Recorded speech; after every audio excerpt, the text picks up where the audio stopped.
मराठी साहित्याचा मेरुमणी, एकमेवा द्वितीय अष्टपैलू कलाकार, प्रभावी कथाकथनकार, अप्रतिम प्रवास वर्णनकार, नाट्य चित्रपट क्षेत्रात भरीव योगदान, उत्तम संवादी निवादक, संगीत दिग्दर्शकही पु ल देशपांडे, महाराष्ट्राचं लाडकं व्यक्तिमत्व. 8 नोव्हेंबर 1919 ते 12 जून 2000. TV9चं विनम्र अभिवादन. पुलंचं साहित्यामधलं योगदान इतकं मोठं आहे की ते प्रेक्षकांपर्यंत, रसिकांपर्यंत जास्तीत जास्त पोहोचावं हा आमचा सुद्धा प्रयत्न आहे. आणि म्हणूनच पुलकित या कार्यक्रमामध्ये समीर आणि मकरंद आपल्याला पुलंच्या साहित्याविषयी सांगतायत.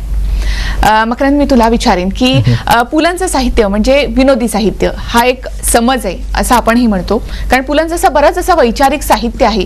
मात्र विनोदी साहित्याकडे बघताना हे वैचारिक साहित्य कुठेतरी दुर्लक्षित झालं किंवा त्याकडे आपण गेलोच नाही असं आता आपल्याला वाटतं.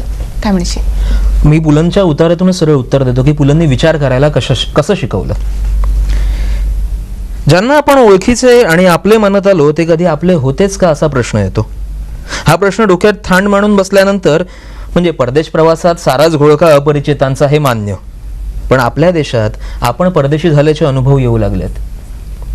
फ्लोरामध्ये मस्तपैकी चिनी भोजन घेऊन बाहेर पडावे अशा वेळी आपलं लक्ष चिंध्यांनी अब्रू लपवलेल्या भिकारणीकडे आणि तिच्या कडेवरच्या त्या अस्थिपंजर पोराकडे का जावं.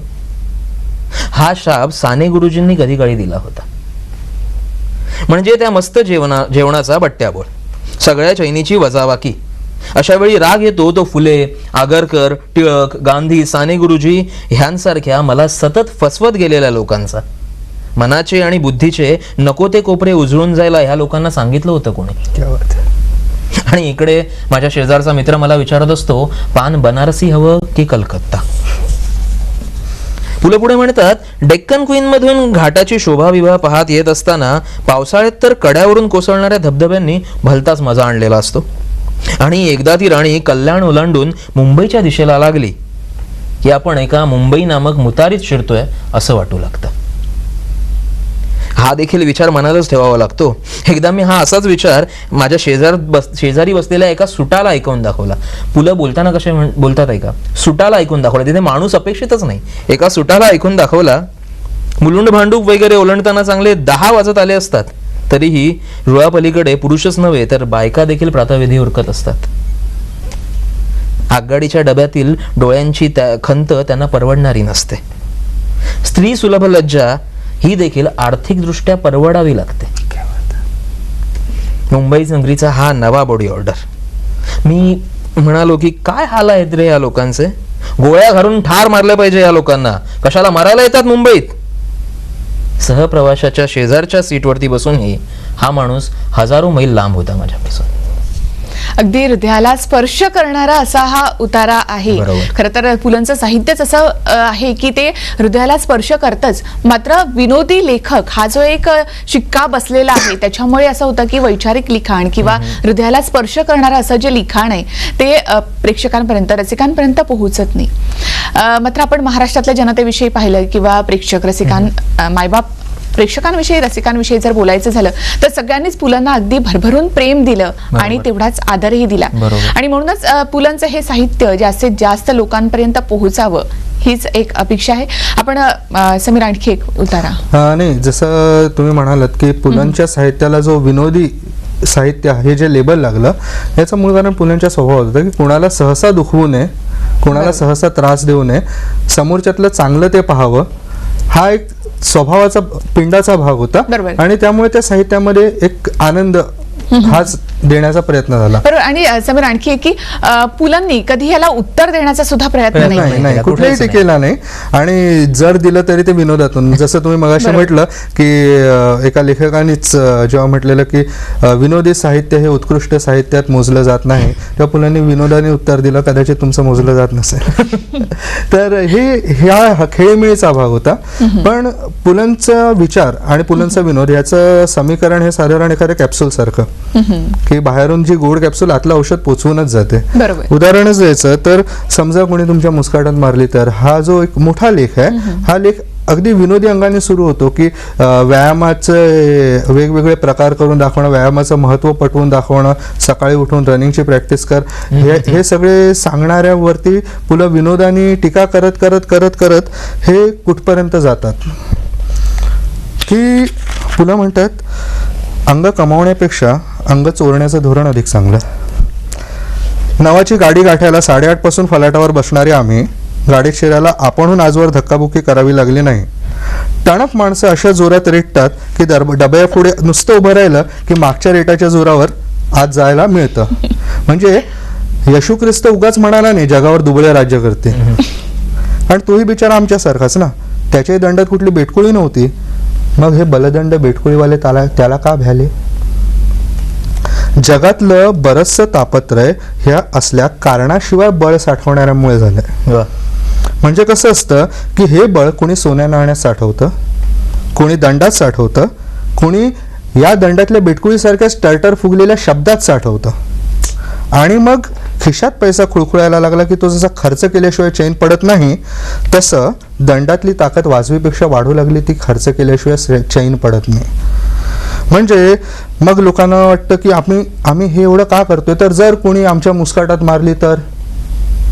मग ह्या लोकांना मुस्काटीत मारणारा जो इसम असतो तो कधी एक इसम असतो, कधी एक धार्मिक गट असतो, कधी एक वांशिक गट असतो, कधी एक देश असतो.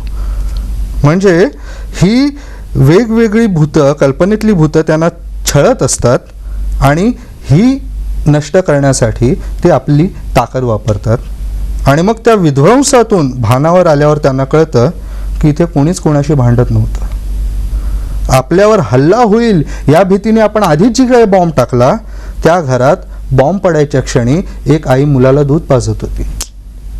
त्या घरात एक कवी कविता करत होता, एक शिल्पकार मूर्ती घडवत होता, एक गवई तंबोरे जुळवत होता, एका तरुणीचे ओठ प्रियकराच्या चुंबनासाठी आतुर होते. पण फक्त आपल्याला कोणीतरी मारेल या भूताने त्यांना पछाडलं होतं. त्यामुळे जर सकाळी उठून व्यायाम करा म्हणून सांगणाऱ्यांच्या मध्ये मला सकाळी उठवायची ताकद नाही. फुलं सांगतात मला सकाळी उठवायची ताकद कोणात असेल तर ती फक्त ललत भैरव तोडी या सुरगणांना. समजा कोणी तुमच्या मुस्काटात मारली तर या कल्पनेतल्या भूतांनी पछाडलेल्यांना नाही. म्हणजे पुलंचं हे लिखाण जे आहे किंवा हा जो उतारा आहे अगदी आपण जर मन लावून ऐकला तर खरंच डोळ्यात अश्रू येऊ शकते. मकरंद, हे आपण ऐकूयाच, मात्र या कार्यक्रमामध्ये आता वेळ झाली एका छोटी अशा विश्रांतीची, आणि विश्रांतीनंतर पुलंच्या आणखी साहित्याविषयी सुद्धा आपण जाणून घेणार आहोत या दोघांकडून. पुलंच्या साहित्याविषयी आपण चर्चा करतोय. पुलंचं जे म्हणून काही साहित्य जे दुर्लक्षित राहिलेलं आहे ते प्रेक्षकांपर्यंत जास्तीत जास्त पोहोचावं हा आमचा सुद्धा प्रयत्न आहे. आणि आपल्या बरोबर आहेत मकरंद आणि समीर, या दोघांचाही तोच प्रयत्न आहे. मकरंद, आता तू जे उदाहरण देत होतास, बंगाली युवतींबद्दल भाई म्हणाले की आ नितंब कुंतला, ईषद पृथला आणि कुरंगनयना, ह्या 3 उदाहरणांमध्ये भाईंनी बंगाली युवती कशी असू शकते हे दाखवून दिलेलं आहे. नाही, जसं तू मकरंद मगाशी म्हटलं की प्रवास वर्णन आणि व्यक्तिचित्रण या दोन्हीकडे, म्हणजे तुम्ही पाहाल की पुलांनी प्रवास वर्णनात इथे या देशात काय काय बघण्यासारखं आहे, इथे काय, ते प्रवास वर्णन नाही, हे स्वभाव चित्रण होतं. एका देशाला एक स्वभाव असतो, एका व्यक्तीला एक स्वभाव असतो, एका राज्याला एक स्वभाव असतो. मुंबईकर, पुणेकर, नागपूरकर उदाहरण घ्या, पुलांनी स्वभाव शोधले, त्यामुळे त्यांचं व्यक्तिचित्रणही स्वभाव चित्रण असतं. आज अंतू बर्वा मधले विनोद लोकांना कदाचित कळणार नाही की कोकणातल्या समस्त म्हैशी तुर्तास गाभण काय रे झांप्या लोकांना कळणार नाही, पण अंतू बर्व्याचा जो स्वभाव आहे त्या स्वभावाची माणसं लोकांना भेटतच असते. अगदी बरोबर. आणि म्हणूनच ती आपल्याला आपली वाटते. युवकांना सुद्धा पुलंनी एक छानसा संदेश दिलेला आहे. युवकांबद्दल, म्हणजे आजच्या युवकांबद्दल जेव्हा मी सामान्य जी पुलंच्या रसिक प्रेक्षकांबद्दल म्हणत नाही, ज्यावेळी एका वेस्टर्नायझेशन किंवा मध्यम वर्ग हा उच्च मध्यम वर्गात जातो आणि त्याला उच्च वर्गाचं ध्यास लागतो, त्या काळात जे दुर्लक्षित साहित्याकडून, विचारांकडून दुर्लक्षित झालेली मुलं आहेत, त्यांच्याबद्दल एक पॅरेग्राफ आहे जो स्वतःचेच डोळे उघडणार आहे आपले, की ही सारी परिचितांची दुनिया म्हणायची की अपरिचितांची. बेल बॉटमवाल्या पोरींना कुठल्या नटीला कितवा महिना कुणापासून लागला हे ठाऊक आहे, मुमताज, डिंपल, बबिता, नवीन निश्चल, धर्मिंदर ही सगळी नावं पाठ आहेत. त्यांच्यापैकी कोणाच्या घरच्या पार्टीला कोण काय बोललं, कोण किती प्याला, किती प्याली, हा इतिहास ठाऊक आहे. त्यांना साने गुरुजी ठाऊक नाहीत. त्यांना बाबा आमटे त्यांच्याच युवा शक्तीचा उपयोग नव्या नव्या योजना आखून करतायत याचा पत्ता नाही. त्यांच्यासारखेच काही तरुण कुठल्या तरी आदिवासींच्या लफड्यात गुंतून पडलेत याचा मागमूस नाही. डिस्कोथेकमध्ये रात्र जागून बाहेर पडताना त्यांना हॉटेला पुढची प्रचंड झोपडपट्टी दिसत नाही, कारण त्यांच्या मोटारीचा वेगच तितका असतो. आणि मुख्य म्हणजे हे ठाऊक नाही म्हणून त्यांचं काही बिघडतही नाही. म्हणजे चुकून अशा घरात जेव्हा यायचा मला योग येतो तेव्हा केव्हा तिथून बाहेर पडतो असं होऊन जातं. त्याचा तमाशा ह्यातली एक भाग मी वाचून दाखवतो. ह्यात पुलंचा विचार तर आहेच. पुलंना कवितेबद्दल किती जाण होती, संगीताबद्दल ऑफकोर्स होतीच, म्हणजे भयंकर होती, पण कवितेबद्दल एक वेगळी कविता. संत महात्मे सांगून गेले मोह कशाचा धरू नका, भलेपणाने जगा जगामधी पाप कधीही करू नका.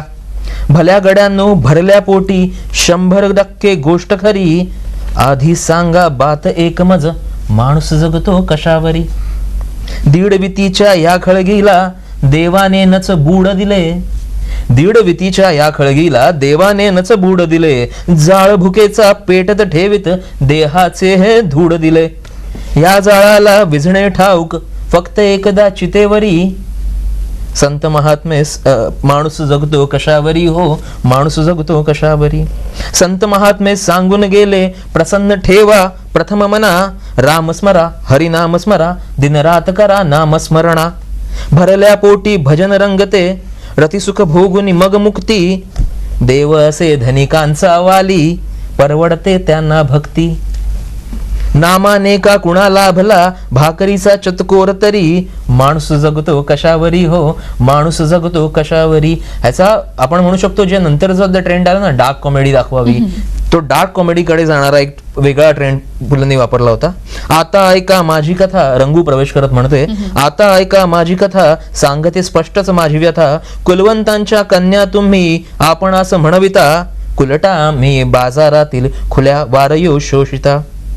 विचाराल का पित्यास तुमच्या काया झाल्या आशा, विचाराल का पित्यास तुमच्या काया झाल्या आशा. विचाराल का पतीस अमुची कोणी केली दशा. कधी मधी जर माय भगिनो, कधी मधी जर माय भगिनीनो याल अमुच्या घरी, तुमचेच पती पिते भेटतील अमुच्या शेजेवरी. जगिया गरिबी एकच पाप, जगिया गरिबी एकच शाप, जगिया गरिबी एकच ताप. शरीर विकता उभा राहतो देव बनून भाकरी. आता सांगते एकच गोष्ट माणूस जगतो ह्यावरी, माणूस जगतो यावरी. पुलंचा सगळा साहित्य प्रवास आहे ना तुम्ही दोघांनी इथे आमच्या प्रेक्षकांच्या समोर आमच्या समोर खरंच उभा केला. म्हणजे पुलंचं जे साहित्य आहे ना ते आज सगळ्यांच्याच मनाला असे एक स्पर्शून गेलेलं असणार. तुम्ही जो एक छानसा उपक्रम करता त्यामध्ये तुम्ही पुस्तकातले हे उतारे शाळांमध्ये जाऊन वाचता, जेणेकरून त्या मुलांना असं वाटावं की हे पुस्तक आपण वाचायलाच हवं. तर अशी काही पुस्तकं तुम्ही आमच्या प्रेक्षकांना सांगाल का? 1-0 मी उरलं सुरलं. त्या पुस्तकामध्ये नेमकं काय वाचण्यासारखं आहे हे सांगा. नाही, खरं म्हणजे पुलंच्या साहित्यातलं नेमकं काय असं काढणं कठीण आहे. हो कारण भरलेल्या ताटातले फक्त श्रीखंडच चांगलं असं नाही म्हणतायत. बरोबर. तर 1-0 मी ह्या पुऱ्या पुस्तकाचा एक जो स्थायी पुस्तकाचं जे एक वैशिष्ट्य ते म्हणजे वैचारिक लेखन. यामध्ये तुम्हाला जे विचार दिसतात ते त्या काळाला नाही आजच्या काळालाही तेवढेच उपयुक्त. तुम्ही दोघे इथे आलात आणि पुलंचा सगळा साहित्य प्रवास आमच्या समोर उलगडून दाखवलात आणि जी काही पुस्तकं अशी आहेत जी ज्याकडे दुर्लक्ष झालेलं आहे ती पुस्तकंही तुम्ही आमच्या प्रेक्षकांना सांगितलीत, त्याबद्दल तुमच्या दोघांचेही धन्यवाद. धन्यवाद. पुलंनी अनमोल असा साहित्याचा ठेवा मराठी माणसासाठी ठेवलेला आहे आणि पुलंच्या या जयंतीच्या निमित्तानं जर पुलंचं एक जरी पुस्तक आपण विकत घेतलं किंवा एक जरी पुस्तक त्यांच्या जयंतीच्या निमित्तानं वाचलं तर तीच पुलंना एक श्रद्धांजली ठरणार आहे. पुलकितमध्ये इथेच थांबूयात. नमस्कार. बटाट्याची चाळ ओलांडून वाऱ्यावरची वरात नेण्याला नसती उठाठेव कोण म्हणू शकेल. गणगोत असोत वा व्यक्ती आणि वल्ली सगळ्यांचीच भेट घडवणारा असामी. पु ल देशपांडे महाराष्ट्राचं लाडकं व्यक्तिमत्व 8 नोव्हेंबर 1919 ते 12 जून 2000 TV9 चं विनम्र अभिवादन.